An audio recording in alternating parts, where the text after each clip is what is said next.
welcome to the very first episode of Two Men in a Menstrual Cup. Whoa, hold up. I never agreed to that title. Sorry, majority rules. What does that even mean? Am I the menstrual cup? No, you aren't supposed to be in the title. Yeah, this podcast is about us. Two men. We're the protagonists.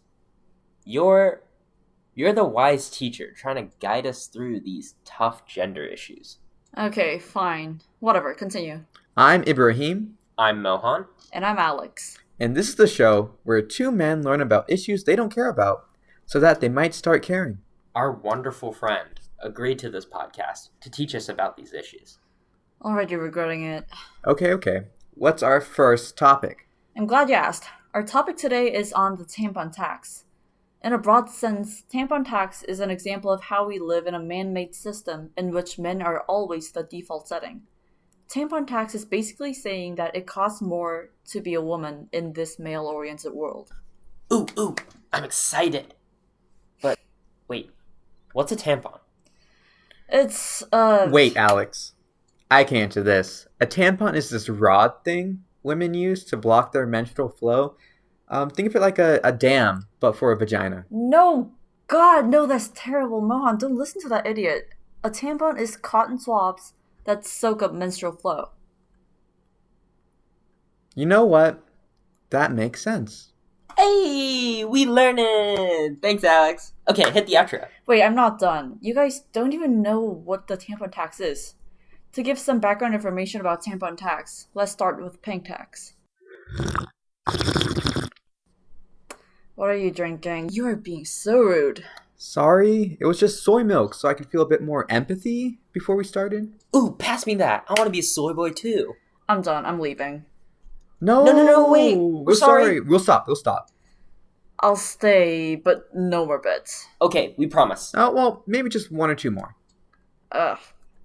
Once again, let's start with pink tax. Pink tax refers to extra charges placed on products and services for women.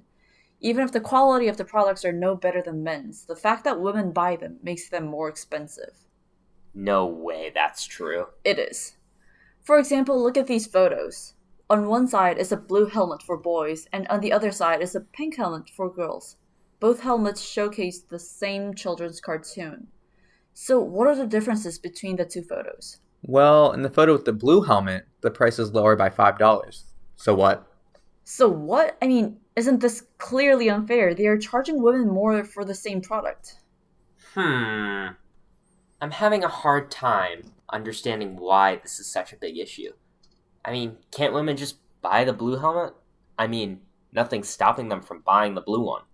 Well, some girls would feel more comfortable with a pink helmet. I mean, I guess it's their preference. I would feel more comfortable driving a Lamborghini, but you don't hear me complaining. No one is going to bully you for your Toyota Camry, but if kids see a girl with a boy's helmet, she's going to be tortured by the terrible taunting only capable by children. Society isn't going to stop gendering colors. If you go against their color rules, you will get punished for it.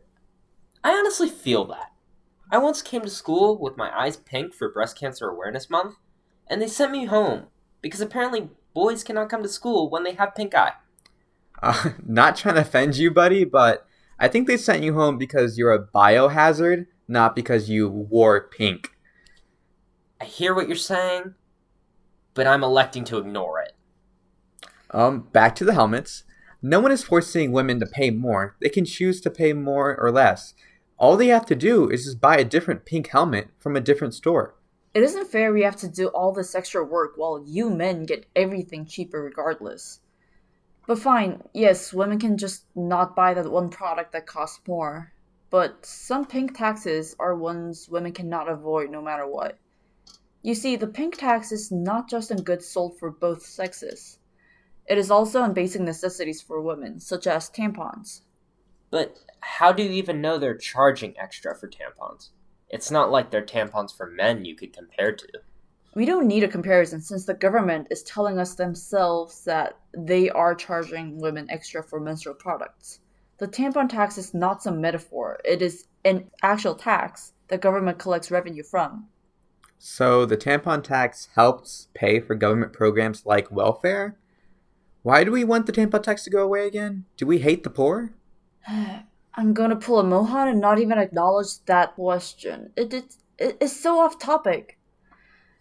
Actually, no. This is a learning experience for you guys, so I'm going to explain. No, removing the tampon tax is not going to end welfare. When California ended tampon tax, there was no decrease in funding to social programs.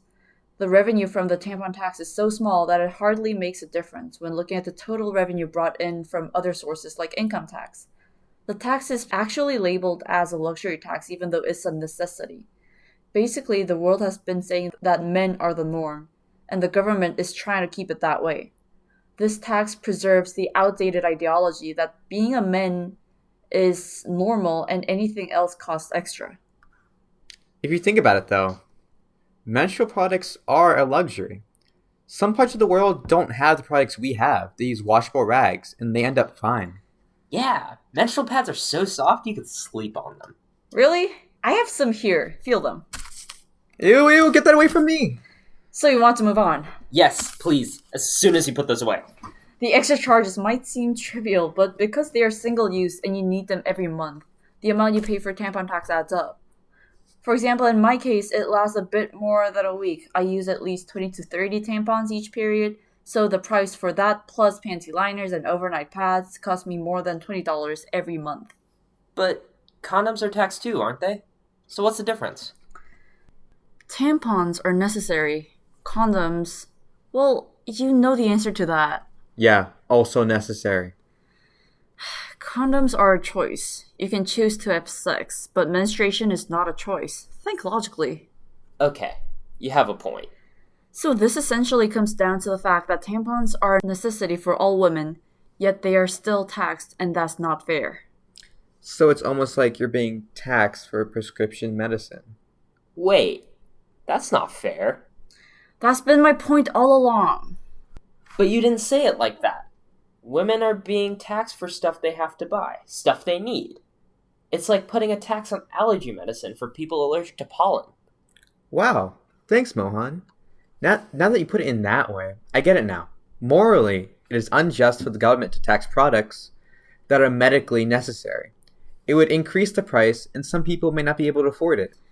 Yes, you guys are finally getting it. Not only does this tax affect poor women, it also affects incarcerated women. Because the government labels menstruation products as a luxury, women in prison don't have easy access to tampons and pads. America isn't as equal as I once thought. It's similar to how Jefferson phrased all men are created equal in the Declaration of Independence. It excluded all non-white, non-male, non-straight Americans. With the tampon tax, America is excluding women. Menstruation is a biological cycle that women cannot control by themselves. If we are true citizens of America, we should not be discriminated by the fact that we bleed once every month. Well, moral of the story, it sucks to be a woman. Haha, you got that right, brother. Score 1 for the guys. You guys do realize you're going to be paying that tax too, right? What? You're right. Oh no. Wait, what do you mean? I don't use tampons. But your wife or daughter will. Oh my god. Down with the patriarchy? Down with the patriarchy. Thanks for tuning in. For more information, visit www.axthepinktax.com. Hit the outro.